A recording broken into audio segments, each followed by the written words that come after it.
Bonjour Anne-Léla Battel, bienvenue. Bonjour. Vous êtes la directrice générale de Pulse, c'est une association qui appartient au groupe SES. C'est quoi votre mission ? Alors, la mission de Pulse, c'est de soutenir l'entrepreneuriat à impact.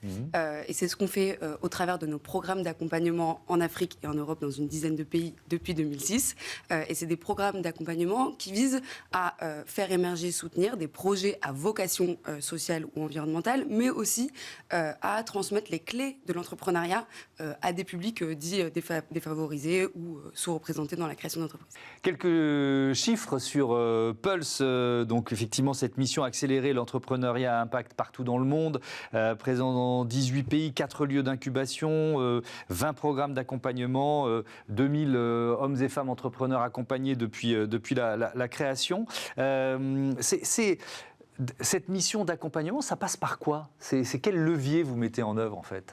Alors les leviers, c'est de la formation, du suivi individuel et parfois de l'accès à des outils de financement pour permettre au programme de voir le jour. Ça, c'est les briques essentielles de notre accompagnement. Ces leviers de financement, c'est quoi ? Ça veut dire que vous avez des partenaires financiers pour vous accompagner ? Vous allez lever des fonds publics, des fondations privées qui vous accompagnent ? Comment ça fonctionne ? On fait soit le lien avec des outils de financement existants, ça peut être du prêt d'honneur, ça peut être effectivement de l'investissement en subvention ou autre, et on a nos propres outils de financement. On a lancé récemment un réseau de business angels à impact.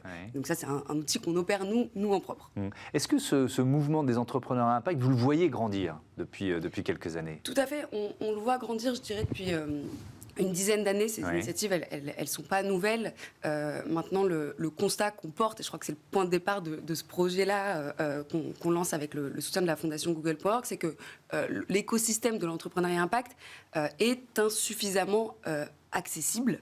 Et il y a encore des enjeux d'inclusivité et une diversité qui est insuffisante, insatisfaisante, avec par exemple on a une surreprésentation de personnes diplômées parmi les entrepreneurs. On a 70% des entrepreneurs aujourd'hui qui sont issus d'une grande école de commerce ou d'ingénieurs, et à l'inverse on a une sous-représentation des femmes avec uniquement 15% des startups qui ont été lancées par des femmes. Donc voilà, cette sous-représentation-là, elle est évidemment dommageable. Toutes les études le montrent, la diversité est un facteur clé d'innovation.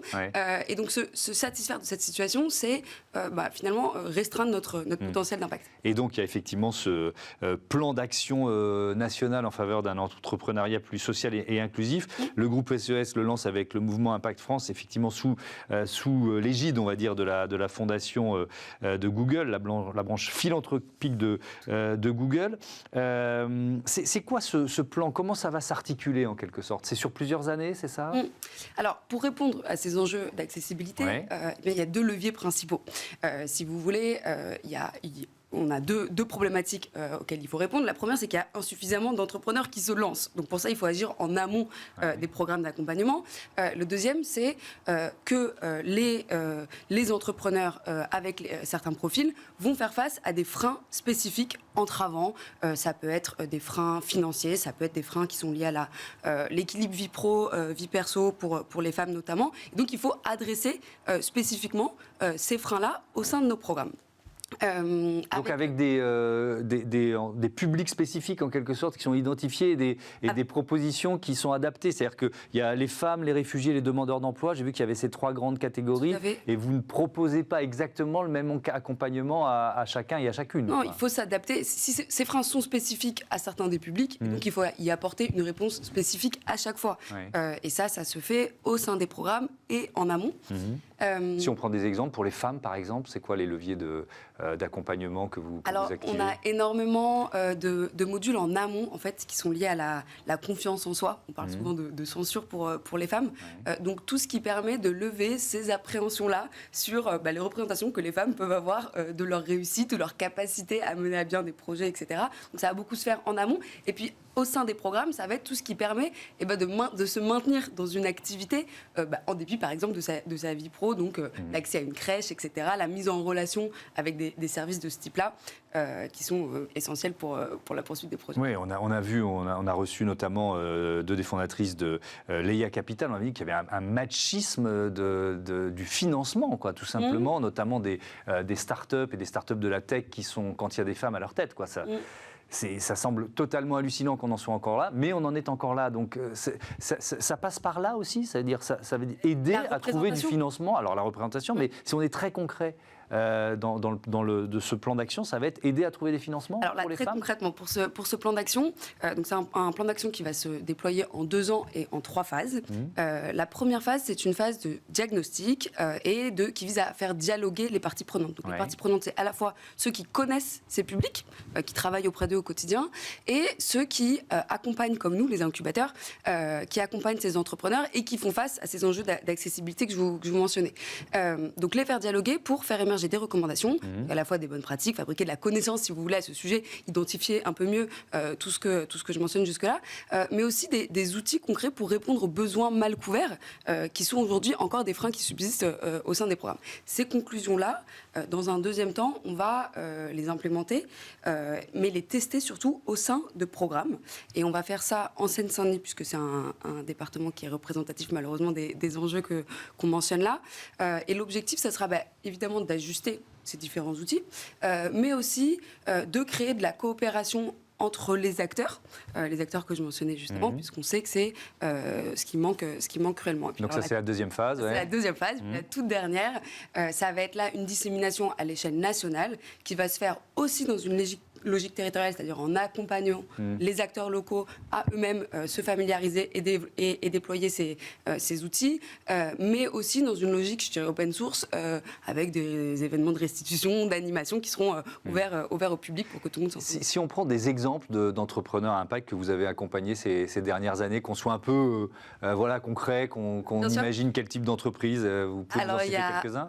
Un exemple qu'on cite assez souvent, c'est Phoenix, qui lutte contre le gaspillage alimentaire, qui a été accompagné dans notre incubateur à Montreuil il y a quelques années, et qui développe là, qui vient de faire à nouveau, je crois, une nouvelle levée de fonds pour développer une application, puisque jusque-là, ils étaient dans une offre très B2B, donc des services proposés aux entreprises, et aujourd'hui, ils passent au grand public pour permettre aussi à tout le monde de faire du gaspillage alimentaire. Donc voilà, ça c'est un très bel exemple de réussite.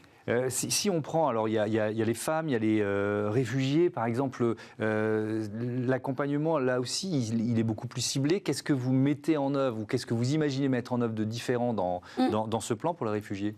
Pour les réfugiés, par exemple, on a déjà des programmes dédiés aux réfugiés. Il y a tout un volet d'accompagnement administratif. Il y a tout un tas de freins administratifs.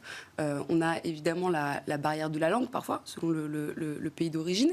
Et puis, on a un enjeu qui est celui de la reconnaissance des compétences qui ont pu être acquises dans le pays d'origine. Donc ça peut se faire de manière très formalisée via des VAE qui sont des processus assez longs. Faire valider le diplôme. Voilà, des validations officielles de diplôme. Ça peut se faire aussi via de la valorisation. Et là aussi, c'est un travail à faire en suivi individuel sur le CV, comment adapter même le CV, etc., au marché du travail français finalement. Et je termine avec les demandeurs d'emploi. C'est vrai qu'on est dans une période plutôt encourageante avec des chiffres records de création d'emplois en 2021. À quelle population vous adressez ? Des gens qui sont éloignés de l'emploi, qui passent un peu sous les radars ? Est-ce que c'est l'idée ? Alors en Seine-Saint-Denis, beaucoup. Ça peut même être des jeunes, effectivement. On a beaucoup de ce qu'on appelle des NEET, ce sont des jeunes qui sont ni en emploi, ni en formation, ni en éducation en Seine-Saint-Denis.